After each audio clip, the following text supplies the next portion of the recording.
Hello दोस्तों, स्वागत है आपके अपने YouTube channel Target Civil Services में। तो आज के इस लेक्चर में हम मध्य प्रदेश के चर्चित व्यक्ति को देखने वाले हैं।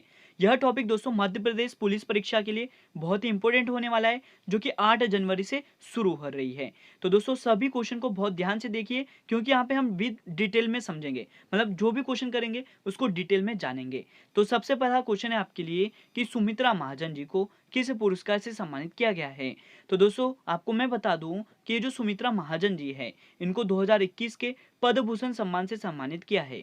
यहाँ पे करेक्ट आंसर हो जाएगा ऑप्शन 2। और आप देख सकते हो दोस्तों, ये है सुमित्रा महाजन जी। तो यहाँ पे हम बात करते हैं सुमित्रा महाजन जी की, जिनका निवास स्थान है दोस्तों इंदौर, और इन्हें जन सेवा के लिए पद्म भूषण सम्मान 2021 दिया गया था। साथ ही मैं आपको बता दूं कि सुमित्रा महाजन जी पूर्व लोकसभा स्पीकर भी रही है, और साथ ही इंदौर की यह पूर्व बीजेपी सांसद है। तो कि यह कितने बार इंदौर से सांसद पद पर रही है, तो 8 बार। और आपके लिए अगला क्वेश्चन है दोस्तों कि विवेक सागर का जो संबंध है वो किस खेल से है। तो मैं आपको बता दूं कि ये जो विवेक सागर है, इनका संबंध है हॉकी से। करेक्ट आंसर है यहाँ पे ऑप्शन 2। और आप देख सकते हो दोस्तों, ये है विवेक सागर। तो दोस्तों मैं आपको बता दूं कि ये जो विवेक सागर है, इनका निवास स्थान कहाँ का है, तो इटारसी होशंगाबाद का है।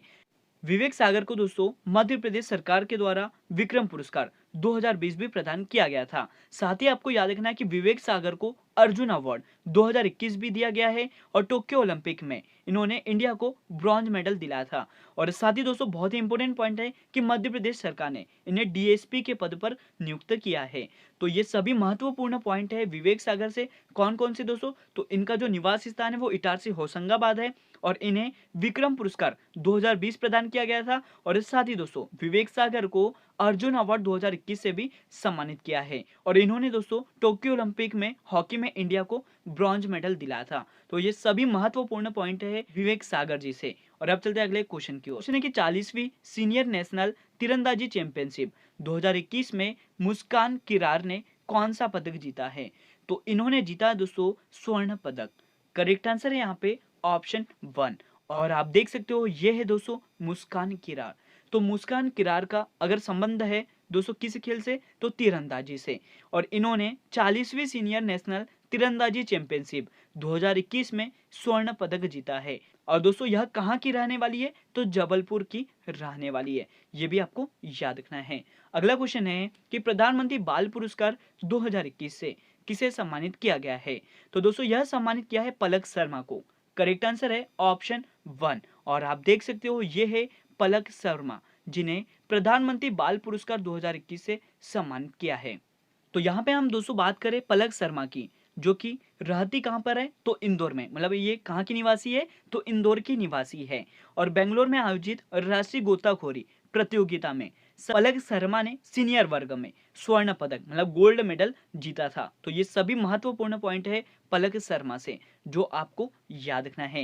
नेक्स्ट क्वेश्चन देख लेते हैं। पाताल पानी रेलवे स्टेशन का नाम बदलकर क्या करने की घोषणा की है। तो दोस्तों यह घोषणा की है तात्या मामा भील। करेक्ट आंसर हो जाएगा यहाँ पे ऑप्शन 1। तो दोस्तों यहाँ पे हम बात करें, ये जो तात्या मामा भील है, का जो जन्म स्थान है वो खंडवा है। याद रखना आपको कि जो तात्या मामा है, यह दोस्तों आदिवासी भील समुदाय के सदस्य थे। भारत में सक्रिय एक जननायक आदिवासी नायक थे, और यह दोस्तों भारतीय रॉबिन के रूप में इनको जाना जाता था। तो यहाँ पे दोस्तों इंपॉर्टेंट पॉइंट क्या है कि जो पातालपानी रेलवे स्टेशन है, इसका नाम आप बदलकर क्या कर दिया है, तो तात्या मामा भील। और साथ ही मैं आपको बता दूं कि जो तात्या मामा भील है, यह दोस्तों आदिवासी भील समुदाय के सदस्य थे, और इनका जो जन्म है दोस्तों वो खंडवा में हुआ था। तो ये महत्वपूर्ण पॉइंट है तात्या मामा भील से। और आपने देख लिया दोस्तों, ये है तात्या मामा भील। और अब चलते हैं अगले क्वेश्चन की ओर। क्वेश्चन है कि भूरी बाई का जो संबंध है वो किस समुदाय से है। तो दोस्तों मैं आपको बता दूं कि ये जो भूरी बाई है, इनका संबंध है भील समुदाय से। करेक्ट आंसर हो जाएगा यहाँ पे ऑप्शन 2। और आप देख सकते हो दोस्तों, ये है भूरी बाई, जिन्हें पद्मश्री 2021 से सम्मानित किया गया था। यह दोस्तों भारतीय चित्र कलाकार एवं आदिवासी लोक कलाकार है। इनका जो निवास स्थान है वो क्या है दोस्तों, तो यह झाबुआ है। याद रखना है, इनका जो निवास स्थान है वो कौन सा है, तो यह झाबुआ है। साथ ही दोस्तों मैं आपको बता दूं कि इन्हें मध्य प्रदेश संस्कृति विभाग का ब्रांड एम्बेसडर भी नियुक्त किया गया है। संस्कृति पर्यटन और अधिकारिता मंत्री कौन है, तो यह उषा ठाकुर जी है। ये महत्वपूर्ण पॉइंट है दोस्तों इस क्वेश्चन से, जो आपको याद रखना है। तो याद क्या रखना है आपको कि भूरी बाई का जो संबंध है वो किस समुदाय से है, तो भील समुदाय से।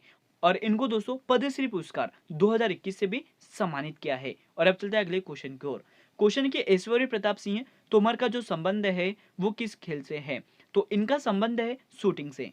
करेक्ट आंसर हो जाएगा यहाँ पे ऑप्शन थर्ड। और आप देख सकते हो दोस्तों ये है ऐश्वर्य प्रताप सिंह तोमर, जिनका संबंध शूटिंग खेल से है। तो मैं आपको बता दूं कि ये जो ऐश्वर्य प्रताप सिंह तोमर है खरगोन जिले के निवासी है और इन्होंने दोस्तों ISSF विश्व जूनियर चैंपियनशिप में गोल्ड मेडल जीता है। तो याद रखना आपको कि ये जो ऐश्वर्य प्रताप सिंह तोमर हैं इनका संबंध किससे है? तो शूटिंग से। और यह कहाँ के रहने वाले दोस्तों? तो खरगोन जिले के। साथ ही आपको याद रखना है कि इन्होंने ISSF विश्व जूनियर चैंपियनशिप में कौन सा मेडल जीता है? तो गोल्ड मेडल जीता है। और अब चलते हैं अगले क्वेश्चन की ओर। क्वेश्चन है दोस्तों कि पद्म श्री कपिल तिवारी का जो संबंध है वो किस जिले से है? तो इनका संबंध है दोस्तों सागर जिले से। करेक्ट आंसर हो जाएगा यहाँ पे ऑप्शन थर्ड। और आप देख सकते हो दोस्तों ये है कपिल तिवारी। तो याद क्या रखना है आपको कि कपिल तिवारी का जो संबंध है वो कौन से जिले से है? तो सागर से। दोस्तों मैं आपको बता दूं कि कपिल तिवारी को पद्म श्री पुरस्कार 2021 से सम्मानित किया था और इनको साहित्य और शिक्षा के क्षेत्र में उत्कृष्ट कार्य करने के लिए यह सम्मान दिया गया है। तो याद रखना ये सभी महत्वपूर्ण पॉइंट है पद्मश्री कपिल तिवारी जी से, जो आपको याद रखना है। और अब चलते हैं अगले क्वेश्चन की ओर। क्वेश्चन है कि पंडित रविशंकर शुक्ल किस राज्य के पहले मुख्यमंत्री थे? तो यह पहले मुख्यमंत्री थे हमारे मध्य प्रदेश के। करेक्ट आंसर हो जाएगा यहाँ पे ऑप्शन टू। और आप देख सकते हैं दोस्तों ये है पंडित रविशंकर शुक्ल। तो दोस्तों मैं आपको बता दूं कि मध्य प्रदेश के जो पहले मुख्यमंत्री थे उनका जो कार्यकाल है वो 1 नवंबर 1956 से 31 दिसंबर 1956 तक चला था। और ये जो पंडित रविशंकर शुक्ल है दोस्तों इनका जो संबंध है वो किस पार्टी से था? तो भारतीय राष्ट्रीय कांग्रेस से इनका संबंध था। इनका जो जन्म स्थान है वो है दोस्तों सागर मध्य प्रदेश। याद रखना आपको कि पंडित रविशंकर शुक्ल का जन्म कहां पर हुआ था? तो सागर मध्य प्रदेश में। और आपको याद रखना दोस्तों कि छत्तीसगढ़ की राजधानी रायपुर में स्थित विश्वविद्यालय का जो नाम है वो इन्हीं के नाम पर रखा गया है। ये भी आपको याद रखना है। तो यहाँ पे कौन कौन से पॉइंट याद रखना है आपको कि मध्य प्रदेश के पहले मुख्यमंत्री कौन थे? तो यह थे दोस्तों पंडित रविशंकर शुक्ल। और इनका जो संबंध है वो किस पार्टी से है? तो इनका जो संबंध है दोस्तों वो है भारतीय राष्ट्रीय कांग्रेस से। साथ ही मैं आपको बता दूं कि इनका जन्म कहां पर हुआ था? तो सागर मध्य प्रदेश में। और अब चलते हैं अगले क्वेश्चन की ओर। अगला क्वेश्चन है दोस्तों कि लता मंगेशकर को कब भारत रत्न से सम्मानित किया गया था? तो दोस्तों ये जो लता मंगेशकर जी है इन्हें 2001 में भारत रत्न से सम्मानित किया गया था। करेक्ट आंसर हो जाएगा यहाँ पे ऑप्शन थर्ड। और आप देख सकते हो दोस्तों ये है लता मंगेशकर जी। तो लता मंगेशकर का जो संबंध है वो किस क्षेत्र से है? तो संगीतकार से है। और इनका जो जन्म है दोस्तों वो इंदौर में हुआ था। और उपनाम क्या क्या है इनके? तो स्वर कोकिला और भारत कोकिला। याद रखना आपको इनके जो उपनाम है वो क्या है? तो स्वर कोकिला और भारत कोकिला के नाम से इन्हें जाना जाता है। तो याद रखना आपको कि लता मंगेशकर जी को भारत रत्न से कब सम्मानित किया था? तो 2001 में। और अब चलते हैं अगले क्वेश्चन की ओर। और आपके लिए अगला क्वेश्चन दोस्तों कि डॉक्टर भीमराव अंबेडकर का जन्म कहां पर हुआ था? तो दोस्तों मैं आपको बता दूं कि ये जो डॉक्टर भीमराव अंबेडकर जी हैं इनका जन्म इंदौर जिले के महू में हुआ था। करेक्ट आंसर हो जाएगा यहाँ पे ऑप्शन टू। और आप देख सकते हो दोस्तों ये है डॉक्टर भीमराव अंबेडकर जी। तो दोस्तों यहाँ पे आपको याद रखना है कि स्वतंत्र भारत के प्रथम विधि एवं न्याय मंत्री कौन थे? तो यह डॉक्टर भीमराव अंबेडकर जी थे। और इन्हें दोस्तों संविधान के निर्माता भी माना जाता है। ये सभी महत्वपूर्ण पॉइंट है जो आपको याद रखना है। और आपके लिए अगला क्वेश्चन है कि मध्य प्रदेश के प्रथम गैर कांग्रेसी मुख्यमंत्री कौन थे? तो यह थे दोस्तों कैलाश जोशी। करेक्ट आंसर हो जाएगा यहाँ पे ऑप्शन वन। और आप देख सकते हो ये है दोस्तों कैलाश जोशी। तो दोस्तों मैं आपको बता दूं कि कैलाश जोशी का जो संबंध है वो किस क्षेत्र से? तो राजनीति से। और इनका जो जन्म है वो देवास मध्य प्रदेश में हुआ था। और यह मध्य प्रदेश के 90 मुख्यमंत्री थे। और याद रखना आपको कि मध्य प्रदेश के यह प्रथम गैर कांग्रेसी मुख्यमंत्री भी रहे हैं। तो ये सभी महत्वपूर्ण पॉइंट है कैलाश जोशी से जो आपको याद रखना है। नेक्स्ट क्वेश्चन है दोस्तों कि शंकर दयाल शर्मा का संबंध किस क्षेत्र से है? इनका जो संबंध है वो राजनीति से है। करेक्ट आंसर हो जाएगा यहाँ पे ऑप्शन टू। और आप देख सकते हो दोस्तों ये है शंकर दयाल शर्मा। तो दोस्तों मैं आपको बता दूं कि ये जो शंकर दयाल जी शर्मा है इनका संबंध किस क्षेत्र से है? तो राजनीति से। और इनका जन्म स्थान कहाँ पर है? तो भोपाल में है। और मध्य प्रदेश के यह दोस्तों 90वें राष्ट्रपति रहे हैं और भारत के 8वें उपराष्ट्रपति भी रहे हैं। तो ये सभी महत्वपूर्ण पॉइंट है शंकर दयाल शर्मा से जो आपको याद रखना है। और अब चलते हैं अगले क्वेश्चन की ओर। क्वेश्चन है कि अर्जुन सिंह मध्य प्रदेश के कौन से स्थान के मुख्यमंत्री थे? तो इनका जो स्थान है दोस्तों वो बारवा था। करेक्ट आंसर हो जाएगा यहाँ पे ऑप्शन 4। और इनका जो जन्म है वो चुरुहोटू जिला सीधी मध्य प्रदेश में हुआ था और यह मध्य प्रदेश के 12वें मुख्यमंत्री थे। इन्हीं के समय दोस्तों 1984 में मिथाइल आइसोसाइनेट गैस का रिसाव हुआ था। कहाँ पर? मतलब याद रखना आपको, ये जो भोपाल गैस त्रासदी हुई थी यह इन्हीं के कार्यकाल में हुई थी, ये आपको याद रखना है। और यहाँ पे दोस्तों जो उपयुक्त मतलब जो गैस का रिसाव हुआ था उसका नाम क्या था? तो मिसाइल आइसोसाइनेट था। और यह कब हुआ था? यह घटना कब हुई थी? तो 1984 में। और अब चलता है अगले क्वेश्चन की ओर। क्वेश्चन है कि प्रसिद्ध संगीत सम्राट तानसेन के बचपन का नाम क्या था? तो इनका नाम था दोस्तों रामतनु पांडे। करेक्ट आंसर हो जाएगा यहाँ पे ऑप्शन 2। और आप देख सकते हो दोस्तों ये है रामतनु पांडे। तो मैं आपको बता दूं कि मुगल शासक अकबर के 9 रत्नों में सम्मिलित संगीत सम्राट तानसेन का जो जन्म है वो 1506 में, याद रखना दोस्तों आपको, 1506 ईस्वी में ग्वालियर के मेहात नामक ग्राम में हुआ था। और इनका जो बचपन का नाम था वो क्या था? तो यह रामतनु पांडे था, ये आपको याद रखना है। और आपके लिए अगला क्वेश्चन है दोस्तों कि कैलाश सत्यार्थी का जो संबंध है वो किस जिले से है? तो इनका संबंध है विदिशा से। करेक्ट आंसर हो जाएगा यहाँ पे ऑप्शन 3। और आप देख सकते हो दोस्तों ये है कैलाश सत्यार्थी। तो दोस्तों मैं आपको बता दूं कि बाल अधिकार कार्यकर्ता एवं बाल श्रम के विरुद्ध संघर्ष करने वाले कैलाश सत्यार्थी का जो जन्म है वो 11 जनवरी 1954 को विदिशा में हुआ था। और वर्ष 1980 में दोस्तों इन्होंने बचपन बचाओ आंदोलन की शुरुआत की थी। और इसके अतिरिक्त राष्ट्रीय एवं अंतर्राष्ट्रीय स्तर पर यौन शोषण और बाल तस्करी के उन्मूलन के लिए इन्होंने कार्य भी किए हैं। और वर्ष 2014 में दोस्तों इन्हें नोबेल का शांति पुरस्कार प्रदान किया गया था। तो ये सभी महत्वपूर्ण पॉइंट है कैलाश सत्यार्थी से जो आपको याद रखना है। याद रखना है दोस्तों आपको इनका जन्म कहाँ पर हुआ था? तो विदिशा में। और साथ ही आपको याद रखना है कि इन्हें नोबेल पुरस्कार कब दिया गया था? तो 2014 में। और नोबेल पुरस्कार दोस्तों किस टाइप का? तो इन्हें शांति के नोबेल पुरस्कार से सम्मानित किया है। तो ये सभी महत्वपूर्ण पॉइंट है कैलाश सत्यार्थी से। और अब चलते हैं अगले क्वेश्चन की ओर, चंद्रशेखर आजाद की।